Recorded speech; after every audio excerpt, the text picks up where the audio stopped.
Cie, dua, tiga. Dan sana sadonya, jangan lupa sebelum tonton video ko, tekan tombol subscribe dan aktifkan lonceng notifikasi supaya dan sana bisa menonton video-video terbaru dari kami. Komen serta share ke kawan-kawan ya.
protes.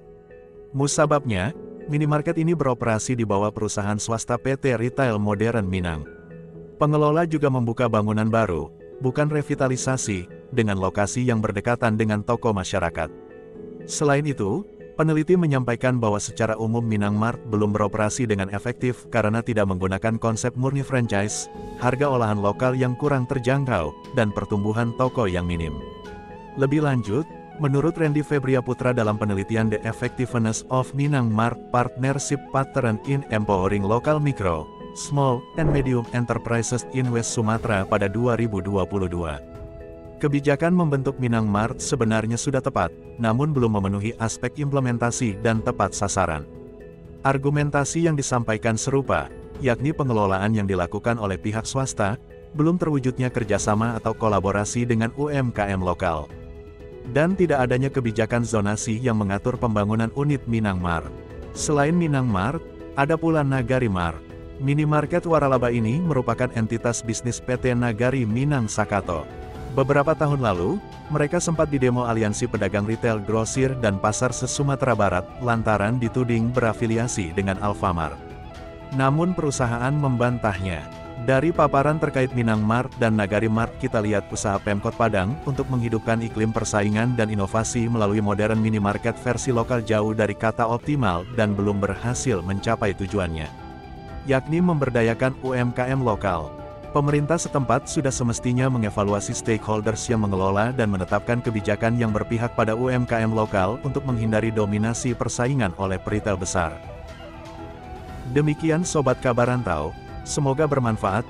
Jangan lupa like, komen, dan subscribe channel kami. Terima kasih.